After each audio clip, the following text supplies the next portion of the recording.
itong mescaline. Tama ho ba? Mescaline ang pronunciation, attorney?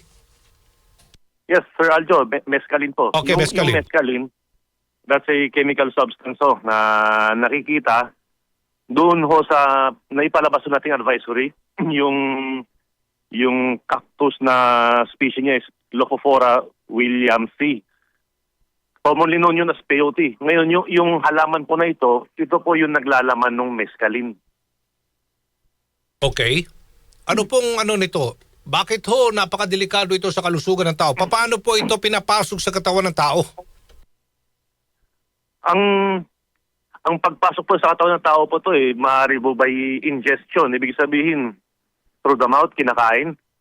So yung cactus po kasi na ito, wala po ito yung tinatawag natin na tusok, spineless ang tawag po natin dyan. Mm-hmm. Ngayon yung cactus na yan, yung mga iba ho, tinutuyo, ginagawang powder, at yan pong hinahalo sa kanilang, maaaring ilang ihalo yan sa pagkain, maaaring ihalo sa inumin. Pwede ho nilang ihalo din sa kung ano, pwede ho yung powder mismo, yan po ang sipsipin nila, yan pong gawin nilang tsaa. So iba-ibang paraan, pero it is through ingestion.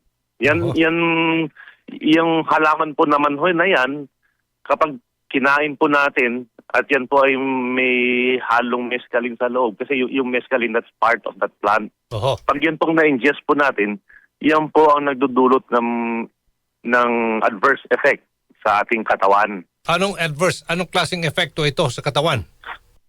Yan po, maaari hong may pagkahilo.